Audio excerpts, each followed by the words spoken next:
तो दोस्तों, आज हम एक्सप्लेन करने वाले हैं 2025 में आई मूवी सबधाम को, जिसका मतलब है आवाज। तो चलिए बिना समय गवाए इस मूवी की स्टोरी को स्टार्ट करते हैं। मूवी की शुरुआत में हम लोग अवंतिका नाम की एक मेडिकल स्टूडेंट को देख पाते हैं, जो कॉलेज के टेररिस्ट के ऊपर खड़ी होती है। तभी इसके कानों में बहुत सारे चमगादड़ की आवाज गूंजने लगती है। इन चमगादड़ की आवाजों को अवंतिका बर्दाश्त नहीं कर पाती और बिल्डिंग से नीचे कूद जाती है। यहाँ पर शॉक्ड कर देने वाली बात यह है कि अवंतिका मरी नहीं होती, बल्कि उसे एक छोटा सा ख्वाब आया होता है। मरने वाली लड़की की नाम होती है श्वेता। अवंतिका जब बाहर आती है तो श्वेता को इस हाल में देख पूरी तरह हैरान होती है। अगले दिन कॉलेज का डीन अपने स्टाफ को बुलाकर उन पर बहुत ही ज्यादा गुस्सा होकर डांटने लगता है कि अब तक हमारे इस कॉलेज में 2 लोगों की मौत हो गई और बाहर मीडिया वाले हमारे बारे में अनाप शनाप बकते जा रहे हैं कि हमारे कॉलेज में भूत प्रेत है।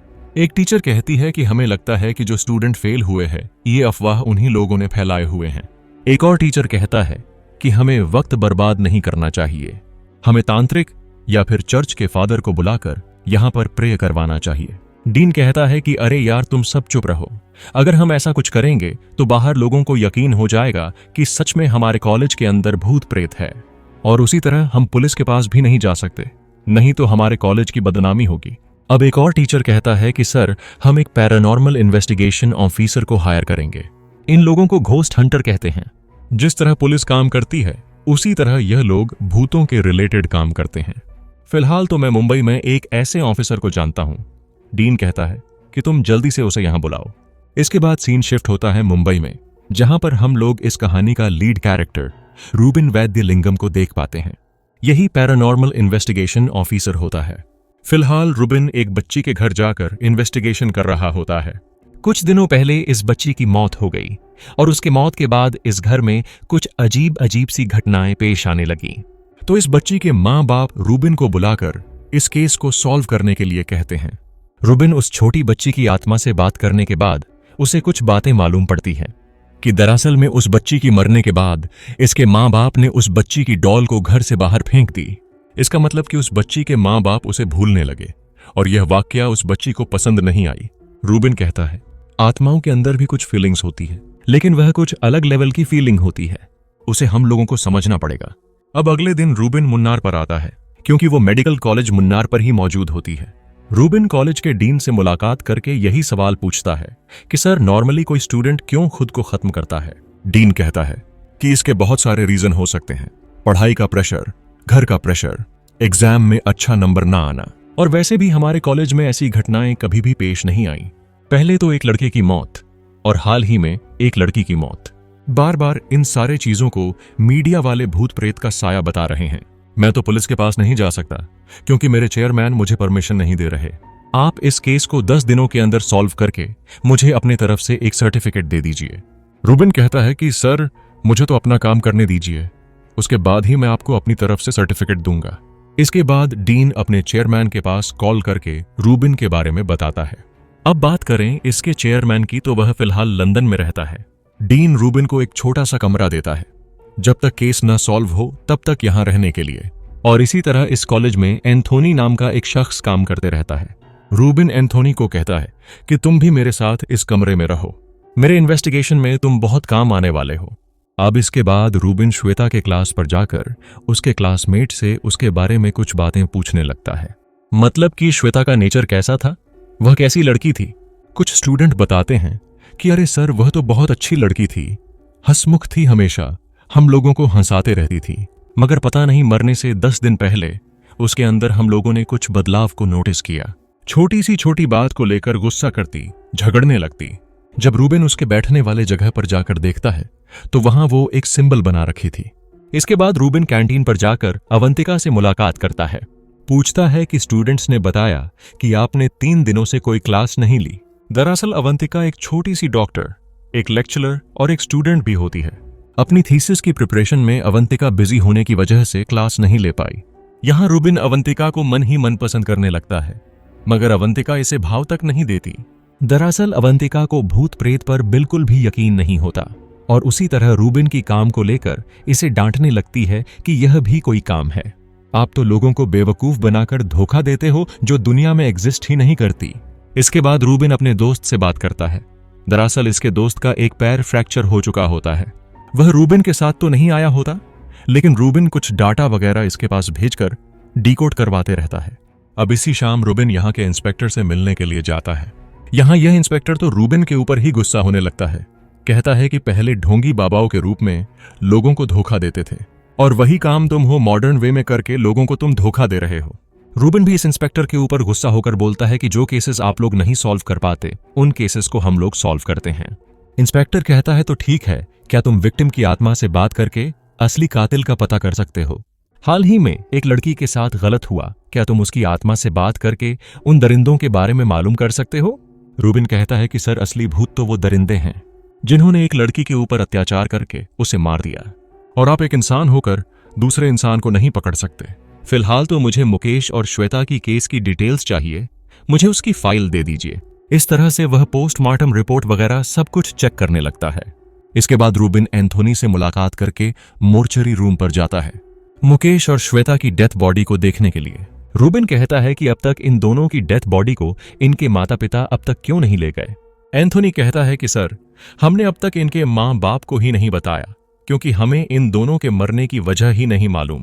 ऐसे में उनके माँ बाप हमारे कॉलेज के ऊपर ही कंप्लेन कर दिया तो यहाँ के डॉक्टर से रूबिन को कुछ हैरान कर देने वाली बातें मालूम पड़ती हैं कि इन दोनों के मरने के बाद भी इनके शरीर की हड्डियां अपने आप ही टूट रही हैं और उसी तरह इतनी फ्रीजिंग टेम्परेचर में भी उनकी बॉडी कंपोज होती जा रही है। इसके बाद रूबिन मुकेश के हाथ पर एक टैटू देखता है, सिंबल जैसा, और ठीक ऐसा ही सिंबल श्वेता के बेंच पर भी था। इन सारी चीजों को देखने के बाद रूबिन को यकीन हो जाता है कि इनकी मौत नॉर्मल नहीं है। इधर अवंतिका अपने घर पर जब स्नान कर रही होती है तो इसे ऐसा महसूस होता है कि मेरे पीछे कोई है। पीछे जब पलटकर देखती है तो कोई नहीं होता। इधर रूबिन सारे रूम की लिस्ट बनवाकर एक एक कमरे में जाकर अपने तरीके से इन्वेस्टिगेशन करने लगता है। इसी दौरान रूबिन अवंतिका के पास जाकर इसे सवाल पूछने लगता है कि क्या कोई और रीजनों की वजह से कान से ब्लड आ सकता है। अवंतिका इस सवाल का जवाब नहीं देती, कहती है कि तुम्हें इस बारे में जानना है तो बड़े डॉक्टर से जाकर पूछ सकते हो। अवंतिका को यहां ऐसा लग रहा होता है कि रूबिन मेरे ऊपर लाइन मार रहा है। इसके बाद रूबिन काफी सारे कमरों में जाकर अपने तरीके से इन्वेस्टिगेशन करता है, लेकिन कहीं पर भी रूबिन को एक भी कुल्लू नहीं मिलता। इसके बाद रूबिन लेडीज हॉस्टल पर जाकर अपना इन्वेस्टिगेशन करता है। एंथोनी को मॉनिटर के पास बैठाकर इसे कहता है कि अगर तुम्हें स्क्रीन पर कुछ अजीब दिखे तो तुम मुझे वॉकी टॉकी की मदद से इन्फॉर्म करो। इधर रूबिन जब श्वेता के कमरा में जाता है इन्वेस्टिगेशन के लिए तो इसे इसके कमरे में एक ईयर ड्रॉप की दवाई मिलती है। उसी वक्त रूबिन को कॉरिडोर पर कुछ आवाजें सुनाई देने लगती है तो वह उन आवाजों को पीछा करने लगता है और ठीक उसी समय कुछ अजीब अजीब सी हादसाएं भी पेश आने लगती है, जैसे कि पानी का गिलास नीचे गिरना, दरवाजा अपने आप हिलना डोलना। उसी वक्त स्क्रीन पर एंथोनी को किसी की आत्मा नजर आती है। इस डरावनी आत्मा को देखकर तो एंथोनी की सीटी पीटी गुल हो जाती है, वह बहुत ही ज्यादा डरने लगता है। इधर वही आत्मा रूबिन के सामने आती है। रूबिन इस आत्मा से डरता नहीं, वह खींचकर इस आत्मा को एक थप्पड़ मारता है। दरअसल में यह कोई आत्मा नहीं होती, हॉस्टल के कुछ गर्ल्स ने मिलकर रूबिन के साथ प्रैंक करने की कोशिश की और यह लोग पकड़े गए। यहाँ पर थोड़ा शॉक्ड कर देने वाली बात यह है कि यह सारा प्लान अवंतिका का होता है। रूबिन अवंतिका को डांटने लगता है कि अगर तुम्हें मेरी काम पसंद नहीं तो तुम मेरे काम में रुकावट मत बनो। इस वक्त रूबिन के हाथ में जो डिवाइस होती है वह ब्लिंक होने लगती है। दोबारा से अवंतिका को बुलाकर कहता है कि प्लीज तुम अपना फोन ऑफ कर लो। अवंतिका कहती है कि मुझे जरूरी काम है, आप मुझे डिस्टर्ब मत करो। थोड़ी देर के बाद अवंतिका बस ऐसे ही बैठे बैठे लेटी होती है तो अवंतिका की हाथ की उंगलियां अपने आप ऊपर उठने लगते हैं। जब वह अपने नींद से जागती है तो उसकी उंगलियां नॉर्मल हो जाती हैं। अगले दिन रूबिन श्वेता का मोबाइल मंगवाकर उसका डाटा चेक करने लगता है। इसी फोन में रूबिन को एक फोटो दिखाई देता है जिसमें 3 स्टूडेंट होते हैं, मरा हुआ मुकेश, मरी हुई श्वेता और दीपिका। तीनों ने किसी जगह पर जाकर सेल्फी ली होती हैं और वह भी फिल्टर लगाकर। मुकेश के बगल में ही एक एंटिटी होती है, उसके ऊपर भी फिल्टर लगा होता है। रूबिन यहाँ एक और शौकीन बात नोटिस करता है कि जिस पोज पर मुकेश और श्वेता होते हैं फिलहाल उनकी डेथ बॉडी इसी पोज में मौजूद होती है। इसके बाद रूबिन अवंतिका के पास जाकर उस तीसरी लड़की दीपिका के बारे में पूछने लगता है और यह भी पूछता है कि यह फोटो किस जगह पर ली गई है। अवंतिका कहती है मुझे इस जगह के बारे में मालूम नहीं, लेकिन थोड़ी देर रुको, मैं तुम्हें दीपिका के बारे में मालूम करके बताती हूँ। इस तरह से वह कुछ स्टूडेंट के पास कॉल करके दीपिका के बारे में पूछती है तो मालूम पड़ता है कि दीपिका 2 दिनों से कॉलेज नहीं आई। शायद वह अपनी बॉयफ्रेंड के साथ कहीं गई हो। रूबिन उसके बॉयफ्रेंड के फ्लैट पर आकर उसके दोस्तों से पूछताछ करता है तो मालूम पड़ता है कि दोनों कहीं गए हैं, अभी तक आए नहीं। और उसी तरह दीपिका के बॉयफ्रेंड के कमरे में वही ड्रॉप की दवाई मिलती है जो श्वेता के कमरे में मिली थी। वहीं पर डॉक्टर की स्लिप होती है तो रूबिन उस डॉक्टर से मिलने के लिए जाता है। डॉक्टर कहता है कि कुछ दिनों पहले दीपिका एक अजीब सी बीमारी लेकर मेरे पास आई। सच में उसकी प्रॉब्लम को देखकर मुझे बहुत अजीब लगा। मतलब कि आज से 10 दिनों पहले दीपिका को ऐसा लगने लगा कि उसके कानों में हजारों चमगादड़ एक साथ चिल्ला रहे हैं। उस आवाज को दीपिका बर्दाश्त नहीं कर पाई। मैंने ट्रीटमेंट करने की बहुत कोशिश की मगर मुझे कुछ समझ ही नहीं आया। वह बस मुझे यही कहती रही कि मैं यह आवाज बर्दाश्त ही नहीं कर पा रही, मैं अब मरना चाहती हूं। तो बाद में मैंने दीपिका को यह ड्रॉप सजेस्ट किया। इसके बाद रूबिन जल्दी से डीन के पास जाता है और दीपिका के बारे में बताता है कि सर मुझे लगता है कि दीपिका मिसिंग है, हमें पुलिस में कंप्लेंट देनी चाहिए। लेकिन डीन इसके लिए साफ मना करता है कि पहले से ही हमारे कॉलेज का नाम आसमान पर चढ़ा है, अगर इस बारे में मीडिया वालों को मालूम पड़ेगा तो हमारे कॉलेज का क्या हाल होगा। नहीं, हम इसका परमिशन नहीं दे सकते हैं। उसी रात अवंतिका रूबिन के पास कॉल करके दीपिका के बारे में पूछने लगती है। रूबिन कहता है कि उस लड़की को लेकर कोई भी सीरियस नहीं है, एटलीस्ट कम से कम तुम तो मेरी मदद कर सकती हो ना। अवंतिका कहती है कि डीन ने ही मना कर दिया तो इसमें मैं तुम्हारी क्या मदद कर सकती हूं, और वैसे भी थोड़ी थोड़ी करके मैं तुम्हारी मदद तो कर रही हूं ना। तो रूबिन कहता है कि फिर उस दिन मेरे मना करने के बावजूद तुमने अपना फोन ऑन क्यों रखा।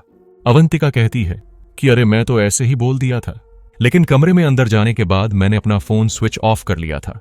यह सुनकर रूबिन शॉक्ड हो जाता है कि आखिर उस दिन किसकी फ्रीक्वेंसी आई थी। थोड़ी देर के बाद दीपिका का बॉयफ्रेंड दीपिका को उसके हॉस्टल के पास ड्रॉप करता है। वॉचमैन दीपिका को देखकर रूबिन के पास कॉल करके इस बारे में बताता है। रूबिन अब जल्दी से दीपिका के पास आने लगता है और इधर दीपिका जब अपने कमरे के पास आ रही होती है तो इसे फिर से चमगादड़ की आवाज सुनाई देने लगती है। ये आवाज दीपिका बर्दाश्त नहीं कर पाती, वह अपने कान बंद करके अपने कमरे की तरफ जा रही होती है। इस समय दीपिका नीचे गिरकर पैरालाइज होने लगती है और उसके हाथ पर वैसा ही टैटू यानी कि सिंबल अपने आप ही बनने लगता है जिसे रूबिन ने देखा था। इधर अवंतिका को लगता है कि वह फांसी लगाकर खुद को खत्म कर ली। इसी के बारे में बताने के लिए वह रूबिन के पास कॉल करती है। इस समय रूबिन दीपिका के पास आ रहा होता है, इस वजह से वह कॉल ही नहीं उठा पाता। थोड़ी देर के बाद रूबिन जब हॉस्टल पहुंचता है तो यहाँ का नजारा देखकर इसके तो होश ही उड़ जाते हैं, क्योंकि दीपिका ने एक बड़े वाले पेड़ से लटककर खुद को खत्म कर ली। इसके बाद होना क्या था, पुलिस वाले, मीडिया वाले यहां पहुंचते हैं।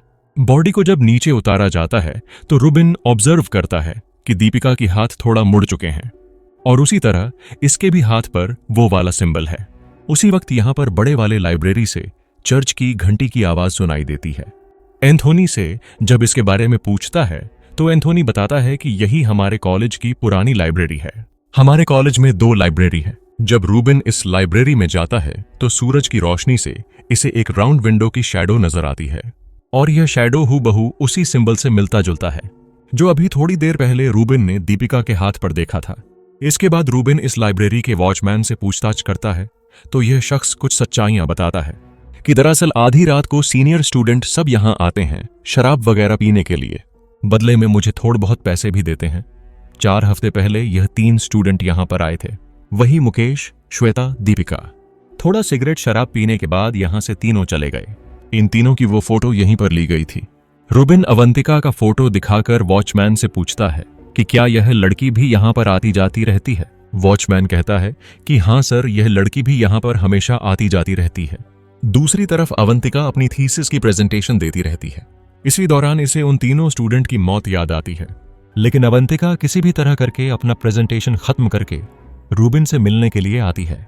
रूबिन कहता है कि अवंतिका, आज रात मैं अपना इन्वेस्टिगेशन उस पुरानी लाइब्रेरी में करना चाहता हूं, इसके लिए तुम्हें भी मेरे साथ आना होगा। अवंतिका कहती है कि इसके लिए मुझे तुम्हारे साथ आने की क्या जरूरत। रूबिन कहता है कि कल रात तुमने मेरे पास कॉल क्यों किया। अवंतिका बहाना बनाते हुए कहती है कि मैं तुम्हारे पास कॉल नहीं की, बस नींद में ऐसे ही कॉल लग गया होगा। रूबिन कहता है कि जरूर तुम उन तीनों स्टूडेंट के बारे में मुझसे कुछ छुपा रही हो है। अवंतिका कहती है कि प्लीज रूबिन, तुम मुझे अकेला छोड़ दो, रूबिन कहता है कि अवंतिका तुम अकेली नहीं हो, हर वक्त वो तुम्हारे पास है। अब इसे अवंतिका गुस्सा होकर यहाँ से चली जाती है। अब रात होने के बाद रूबिन कुछ गर्ल्स और एंथोनी के साथ इस पुराने लाइब्रेरी में आकर अपना सेटअप वगैरह रेडी करता है। थोड़ी देर के बाद अवंतिका भी यहाँ पर आती है क्योंकि वह मन ही मन रूबिन को पसंद करती है।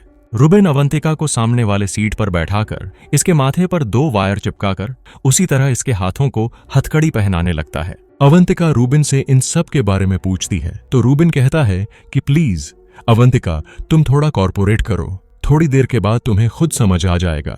इसके बाद रूबिन अवंतिका को हिप्नोटाइज करने की कोशिश करता है, लेकिन अवंतिका हिप्नोटाइज होने की जगह वह चिल्लाने लगती है, शोर मचाने लगती है, कहने लगती है कि मैं तुम्हारी बात क्यों मानूं, मेरे हाथ की हथकड़ी खोलो, मुझे यहां से जाना है। उसी वक्त रूबिन की एक डिवाइस ब्लिंक होने लगती है। इसका मतलब कि यहां पर किसी की एनर्जी है। रूबिन इस आत्मा से बात करने की कोशिश करता है कि तुम्हारा नाम क्या है, मैं तुमसे ही बात करने के लिए आया। अब इस आत्मा की आवाज रूबिन की डिवाइस में रिकॉर्ड तो हो रही होती है, लेकिन रूबिन को इसकी आवाज कुछ भी समझ नहीं आती।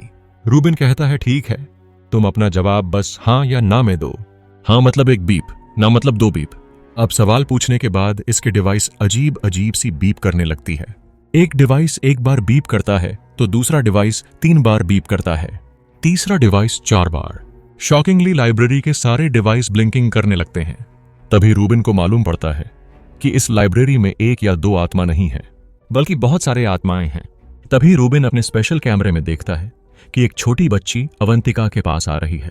तभी यहाँ की सारी आत्माएं अवंतिका के ऊपर अटैक करती है, जिससे अवंतिका अजीब अजीब सी हरकतें करने लगती है। वह चेयर से हवा में उड़ने लगती है, दूसरों को नुकसान पहुंचाती है। अब काफी मेहनत मशक्कत करने के बाद रूबिन फाइनली अवंतिका को बचा लेता है। अब सुबह होने के बाद रूबिन अवंतिका को अस्पताल ले जाकर इसका ट्रीटमेंट करवाता है। अवंतिका अभी भी होश में नहीं आई होती।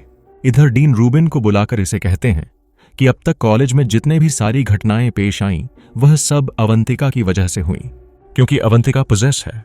उसके माँ बाप को हमने खबर कर दी है, वो आ रहे हैं उसे ले जाने के लिए। ये डीन रूबिन की पूरी बात सुनता ही नहीं कि इसकी वजह अवंतिका नहीं कुछ और है। इसके बाद फिर से रूबिन को चर्च की घंटी की आवाज सुनाई देने लगती है। दरअसल यहाँ बात यह है कि जब से रूबिन यहाँ पर आया है ये चर्च की घंटी इसे लगातार सुनाई देती रहती है। जब एंथोनी से इस बारे में पूछता है तो वह कहता है कि आसपास के एरिया में चर्च कहीं पर भी नहीं है, और उसी तरह एंथोनी को कोई आवाज नहीं सुनाई दी थी। अब रूबिन जल्दी से उस पुरानी लाइब्रेरी पर जाने लगता है। उसी समय रूबिन का दोस्त उसे कॉल करके कहता है कि मैं तुम्हें उस पुरानी लाइब्रेरी के बारे में कुछ बातें बताना चाहता हूं। दरअसल वो लाइब्रेरी नहीं एक चर्च थी। रूबिन लाइब्रेरी आकर कुछ चीजों को टच करता है तो उनसे धीमी सी आवाज इसे सुनाई देती है, और इसी म्यूजिक फ्रीक्वेंसी की वजह से यहाँ की धूल एक शेप में कन्वर्ट होने लगती है। इसे देखकर रूबिन के दिमाग में एक जबरदस्त आइडिया आता है। एक स्पीकर को अटैच करके उसके ऊपर थोड़ी सी साल्ट डाल के अलग अलग फ्रीक्वेंसी को टेस्ट करते रहता है, मतलब कि कौन सी फ्रीक्वेंसी सेट करने पर ऐसा सिंबल बनता है। और फाइनली रूबिन को वो फ्रीक्वेंसी मिल जाता है जिसका नंबर होता है 344। इस फ्रीक्वेंसी को एंजल फ्रीक्वेंसी भी कहते हैं। रूबिन अपने दोस्त के पास कॉल करके इसी फ्रीक्वेंसी के बारे में बताता है। उसका दोस्त कहता है कि इसे डेकोरेट करने का बस एक ही तरीका है, तुम इस फ्रीक्वेंसी का नोट लिखो, तभी कुछ समझ में आएगा। और यहीं पर हम लोग यह देख पाते हैं कि पता नहीं क्यों रूबिन म्यूजिक से नफरत करता है, लेकिन फिर भी यह अपनी पास्ट लाइफ को साइड में रखकर नोट लिखने लगता है। इसके बाद रूबिन इस नोट को लेकर पासी के चर्च में जाकर फादर को यह नोट दिखाकर कहता है कि क्या यह म्यूजिक चर्च में प्ले होता है। फादर कहता है कि नहीं, यह म्यूजिक चर्च में प्ले नहीं होती, और वैसे यह आपको कहां से मिला। रूबिन अपने बारे में बताता है। फादर उस कॉलेज का नाम सुनकर इसके ऊपर बहुत ही ज्यादा गुस्सा होने लगता है कि जब से उस चर्च को ऑर्फेनेज में बदल दिया तब से वहां पर शैतान आ चुका है। इस बारे में मैं आपकी कोई मदद नहीं कर सकता, प्लीज आप यहां से जाइए। अब रूबिन थोड़ा मायूस होकर यहां से जा रहा होता है, तभी देखता है कि इसकी गाड़ी की लाइट अपने आप ही ब्लिंक होने लगी है, मतलब कि एक अनजान शक्ति रूबिन को रास्ता दिखा रही होती है। अब उसी डायरेक्शन को फॉलो करके रूबिन, एंथोनी एक घने जंगल में पहुंचते हैं। उस घने जंगल में एक अकेला शख्स बैठकर कुछ काम वगैरह कर रहा होता है। रूबिन इस शख्स को भी वह नोट दिखाकर पूछता है कि क्या आप इस बारे में जानते हो। यह शख्स रूबिन को उस कॉलेज की छोटी सी कहानी बताता है। दरअसल उस कॉलेज के चेयरमैन डैनियल की बीवी डयाना वहीं पर अपना डॉक्टर का काम करती रहती है। उस कॉलेज की इस समय जो पुरानी लाइब्रेरी है वह पहले एक बहुत बड़ी चर्च हुआ करती थी।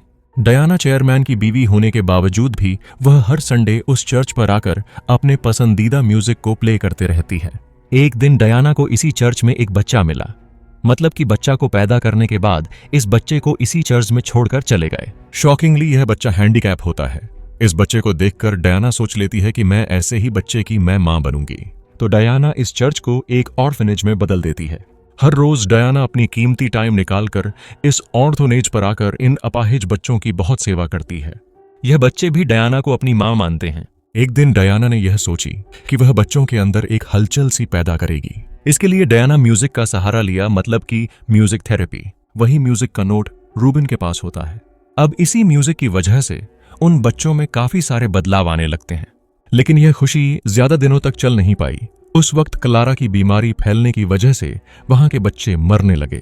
उन बच्चों की मौत अपनी आंखों के सामने देख डयाना अंदर से पूरी तरह टूटकर बिखर गई। प्रेजेंट टाइम पर रूबिन इस शख्स से पूछता है कि करीबन कितने बच्चे मारे गए। वो शख्स कहता है कि 42 बच्चे। मैंने अपने हाथों से उनका कफन बनाया। इस हादसे के बाद पता नहीं डयाना मैडम कहां गई, उन्हें किसी ने नहीं देखा। इसके बाद वह शख्स रूबिन को एक जगह पर लाता है जहां पर उन सारे बच्चों को दफनाया गया था। रूबिन कहता है कि हमें इस बच्चे की कब्र को खोदना पड़ेगा। यह बच्चे हमें कुछ बताना चाहते हैं। इसके बाद रूबिन अवंतिका को देखने के लिए अस्पताल आता है और इसके साथ जो हुआ वह सारी वाकया इसे बताता है। रूबिन के मन में बस यही सवाल होता है कि आखिर 30 साल पहले वह सारे बच्चे इस दुनिया से चल बसे। अब इतने सालों के बाद उन बच्चों के आत्मा मुकेश, श्वेता और दीपिका को क्यों नुकसान पहुंचाया? अवंतिका कहती है कि मेरे मन में भी एक सवाल है। वह तीनों मरने से पहले मेरे ख्वाब में नजर आए। बातों ही बातों में रूबिन अवंतिका से कहता है कि तुमने एक दिन मुझसे पूछा था ना कि तुम इस प्रोफेशन को क्यों सिलेक्ट किया। दरअसल मेरी माँ ने ही मुझे म्यूजिक सिखाया। एक दिन मैं म्यूजिक प्ले करते हुए उस म्यूजिक में इतना ज्यादा खो गया और उस वक्त मेरी माँ की तबीयत ठीक नहीं थी। मदद के लिए मेरी माँ मुझे काफी बार पुकारा होगा, लेकिन मैं तो म्यूजिक में खो चुका था। मैंने अपनी माँ की आवाज सुन नहीं पाया और मेरी माँ तड़प तड़प कर मर गई। बचपन से ही मुझे गिल्ट सताने लगी कि मेरी माँ की मरने की वजह मैं ही हूं। लेकिन एक दिन मेरी माँ मुझे नजर आया। उन्होंने मुझे बताया कि बेटा, इस दुनिया से मेरा जाने का वक्त आ चुका था, इसलिए मैं चली गई, लेकिन मैं हमेशा तुम्हारे साथ रहूंगी। उस दिन से मैंने सोच लिया कि पीड़ित आत्माओं को मैं मोक्ष दिलवाऊंगा। उसी रात वो जंगल वाला शख्स बच्चों की कब्रों को खोदने लगता है। लेकिन यहां शॉक्ड कर देने वाली बात यह होती है कि उस कब्र में बच्चे नहीं होते। उस शख्स को वहां एक बोतल का डिब्बा मिलता है। तभी इस शख्स को अचानक से चमगादड़ की आवाज सुनाई देने लगती है और इधर हॉस्पिटल में अवंतिका को अजीब सी दौरे पड़ने लगते हैं। और यहां पर रूबिन होने की वजह से वह किसी भी तरह करके अवंतिका को शांत करता है। अवंतिका होश में आने के बाद रूबिन को बताती है कि रूबिन, मैंने अपने ख्वाब में देखा कि मैं किसी का ट्रीटमेंट कर रही हूं। इस तरह से अवंतिका रूबिन को उस रूम के पास ले जाने लगती है। शॉकिंगली इस रूम में डयाना का ट्रीटमेंट चल रहा होता है। दिखने में ऐसा लग रहा होता है कि यह काफी सालों से कोमा में है। डयाना की नेम प्लेट पर इसका अलग ही नाम होता है, जेनिफर। रूबिन से कहती है कि मैंने इसी औरत का ट्रीटमेंट किया, यह 5 सालों से कोमा में है। 2 महीने पहले यह औरत थोड़ा हरकत में आई। जब मैं इस बारे में सीनियर डॉक्टर को बताया तो डॉक्टर ने मुझे भारी मात्रा में एनेस्थीसिया देने को बोला। रूबिन कहता है कि इस औरत का नाम जेनिफर नहीं, डयाना है और उसी तरह यह 5 सालों से नहीं बल्कि 30 सालों से कोमा में पड़ी है। किसी ने कोमा में रखा है जानबूझकर। रूबिन कहता है कि क्या तुम उस डेट को बता सकती हो जिस डेट को यह थोड़ा हरकत में आई थी? और हैरानी की बात यहाँ यह है कि उसी डेट को मुकेश की मौत हुई थी। बाद में यह लोग जब रजिस्टर चेक करते हैं तो मालूम पड़ता है कि मुकेश, श्वेता और दीपिका सबसे ज्यादा ये तीनों रेगुलरली डयाना से मिलने के लिए आते थे। ट्रीटमेंट के नाम पर यहाँ तीनों डयाना को भारी मात्रा में एनेस्थीसिया देने लगे। इसके बाद रूबिन डयाना का हाथ पकड़कर बहुत ही अच्छे से फील करके अवंतिका से कहता है कि अवंतिका, यह डयाना तो कब का मर चुकी है। इस तरह से वह गुस्से में आकर डयाना के ऊपर से सारी चीजों को हटाने लगता है। तभी यहाँ का सिक्योरिटी गार्ड आकर रूबिन को पुलिस के हवाले कर देता है। पुलिस वाला कहता है कि तुमने एक पेशेंट को मारने की कोशिश की और रूबिन इस पुलिस वालों को यही समझाने की कोशिश कर रहा होता है कि सर, वो पेशेंट तो कब का मर चुकी है, वह तो बस एक सेटअप है। लेकिन यह पुलिस वाला नहीं मानता। वह रूबिन को जोर से थप्पड़ भी मारता है तो उल्टा उस पुलिस वाले का कान बहुत जोर से गुजने लगता है। उसके कान से बहुत खून आने की वजह से वह अस्पताल में एडमिट हो जाता है। इसके बाद एक पुलिस वाला डीन के पास आकर कहता है कि आप किसी भी तरह करके डैनियल सर को यहां पर बुलवाइए। डीन कहता है, नहीं नहीं, डैनियल सर यहां नहीं आ सकते। अब यहां से उस पुलिस वाले के जाने के बाद वो डीन चाय पी रहा होता है तो उसे छोटी सी छोटी आवाज उसके कानों में गुजरने लगती है, बहुत जोर से, जैसे शक्कर चाय के अंदर डालना, स्पून घुमाना, कप उठाना। अब ऐसी आवाज को डीन बर्दाश्त नहीं कर पाता, उसके भी कान से खून आने लगता है और डीन की मौत हो जाती है। इस तरफ रूबिन और एंथनी उस जंगल के एरिया में जाते हैं उस शख्स से मिलने के लिए। शॉकिंगली वह शख्स मरा पड़ा होता है, उसके हाथ में एक बोतल होता है। इस बोतल को देखते ही रूबिन समझ जाता है कि यह ब्लैक मैजिक का खेल है, मतलब कि कब्रिस्तान से किसी ने बच्चों की डेथ बॉडी को हटाकर एक बोतल में ब्लैक मैजिक करके चमगादड़ को बंद करके यहां पर रख दिया ताकि जो कोई भी कब्र को खोदे उसकी हालत ऐसी हो। दूसरी तरफ कॉलेज में बहुत सालों के बाद डैनियल आता है और उसी तरह डॉक्टर डायना की टेस्ट करते रहते हैं, यह पता करने के लिए कि सच में डायना जिंदी है या मर गई। मालूम पड़ता है कि डायना के सारे बॉडी पार्ट्स खराब हो चुके हैं, जिस वजह से डैनियल एक फॉर्म पर सिग्नेचर कर देता है, मतलब कि डायना को वेंटिलेटर से हटाने के लिए। एंथोनी यही बात रूबिन को कॉल करके बताता है। रूबिन तो सोच में ही डूब जाता है कि मेरा अंदाजा कैसे गलत हो सकता है। उसी समय बहुत सारे चमगादड़ रूबिन पर अटैक करते हैं। रूबिन बहुत मुश्किल से अपनी जान बचाता है। इस दौरान रूबिन के हाथ में वो बोतल होती है, न वह छूट जाती है। इधर हॉस्पिटल में डैनियल डायना से थोड़ा प्राइवेट टाइम स्पेंड करता है। तभी अचानक इसके सामने एक दवाई की बोतल आकर गिरती है, वही एनेस्थीसिया की बोतल। इधर रूबिन वापस घर आकर थोड़ी रिसर्च करके अवंतिका के पास कॉल करके उसे कहता है कि अवंतिका, मेरा शक सच निकला। साइंस के मुताबिक डायना जिंदी है, लेकिन मेरे मुताबिक उसकी आत्मा उसके शरीर में नहीं है। इसी को बोलते हैं आउट ऑफ बॉडी एक्सपीरियंस। काफी सारे पेशेंट कोमा की स्थिति में जाने के बाद यह एक्सपीरियंस किया और कुछ बेहोश होने के बाद बार बार डायना को एनेस्थीसिया देने की वजह से उसकी आत्मा शरीर से बाहर आ गई। शायद डायना की आत्मा दूसरी दुनिया को देखा होगा, उस दुनिया में इसकी बच्चे जिंदा होंगे।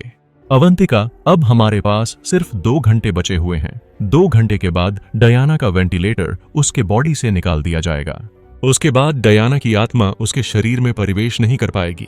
इधर हॉस्पिटल में एक डॉक्टर डायना का वेंटिलेटर निकालने ही वाला होता है तो शॉकिंगली इसके कानों में भी आवाज गूंजने लगती है। अब इसी आवाज की वजह से इसकी मौत हो जाती है। उसी वक्त रूबिन अवंतिका डायना के पास आते हैं। उसी समय रूबिन का दोस्त रूबिन के पास कॉल करके कहता है कि तुमने मुझे जो ऑडियो भेजा, मैंने उसे एक स्पेशल ऐप से डेकोरेट किया। उस ऑडियो में मुझे एक नाम सुनाई दिया, नैन्सी डैनियल। इसके बाद रूबिन और अवंतिका डायना को उसी पुरानी वाली लाइब्रेरी में लाते हैं, क्योंकि इसी पुरानी लाइब्रेरी में उन छोटे बच्चे की आत्मा है। शायद इन्हीं बच्चों की आत्मा की वजह से डायना फिर से दोबारा जिंदी हो। रूबिन डायना को कहता है कि मुझे मालूम है माँ, आप मेरी बातें सुन रही हो और शायद आपके बच्चों के साथ अन्याय हुआ, लेकिन ऐसा करने से कुछ भी हासिल नहीं हो सकता। आप दोबारा जिंदा होकर ऐसे बच्चों की मदद करिए। डायना की आत्मा और उन सारे बच्चों की आत्मा यहाँ पर ही मौजूद होती है। दूसरी तरफ हम लोग नैन्सी डैनियल को देख पाते हैं। ये नैन्सी कोई और नहीं, डैनियल की दूसरी बीवी होती है और यह सारी वाकया जो घटती आ रही है उन सब की वजह यह नैन्सी ही है। नैन्सी ने एक मैक्सिकन जादूगरनी के साथ मिलकर उन बच्चों के कब्र के पास उन चमगादड़ वाली बोतलें रख दी थीं। डायना की ऐसी हालत इसी नैन्सी ने ही किया, बिना डैनियल को पता लगे। डैनियल नैन्सी की सच्चाई जानकर इससे सवाल पूछने लगता है कि आखिरकार तुमने ऐसा क्यों किया। नैन्सी कहती है कि डायना ने म्यूजिक के जरिए उन अपाहिज बच्चों को ठीक करने लगी, उन बच्चों के अंदर हलचल पैदा की। तो उन सबको देखकर मैं चुप कैसे बैठ सकती हूँ। नैन्सी ने डायना से आगे बढ़ने के लिए एक ब्लैक मैजिक का सहारा लिया। उस मैक्सिकन लेडीज ने नैन्सी को चमगादड़ वाली थेरेपी बताई, वो भी ब्लैक मैजिक के साथ। अब इसी का एक्सपेरिमेंट नैन्सी उन छोटे बच्चों पर करने लगी, जिससे एक के बाद एक बच्चे मरने लगे। इन बच्चों के मौत को देखकर डायना शॉक्ड में रह जाती है और यह सच्चाई बाहर ना आ जाए इसके लिए नैन्सी डायना को भी बेहोश करके इतने सालों तक इसका इलाज करवाती रही, झूठा इलाज। इस तरह से नैन्सी सच्चाई बताकर डैनियल को भी मार देती है। अब इसके बाद नैन्सी और उसके आदमी उस पुराने लाइब्रेरी पर आते हैं डायना को हमेशा के लिए खत्म करने के लिए। यहाँ पर उन बच्चों की आत्मा नैन्सी को रोकने की कोशिश करती है, मगर नैन्सी के पास भी एक ब्लैक मैजिक होती है, जिसकी वजह से वह चमगादड़ों की मदद से उन बच्चों की आत्मा को नुकसान पहुंचाती रहती है। अब बहुत ही मुश्किल के बाद रूबिन डायना की उस म्यूजिक को प्ले करता है। अब इस म्यूजिक की धुन को सुनकर उन बच्चों की आत्मा बहुत ही ज्यादा पावरफुल हो जाती है और फाइनली नैन्सी को बहुत ही बुरी तरह से मार देती है। यह सब कुछ होने के बाद डयाना होश में आती है। दोबारा से उस लाइब्रेरी को चिल्ड्रन होम बनाकर ऐसे ही अपाहिज बच्चों की सहारा बनती है। और इसी के साथ यह मूवी यहीं पर समाप्त होती है। सो दोस्तों, आपको यह मूवी कैसी लगी? प्लीज हमें लाइक और कमेंट करके जरूर बताइएगा। Thanks for watching video.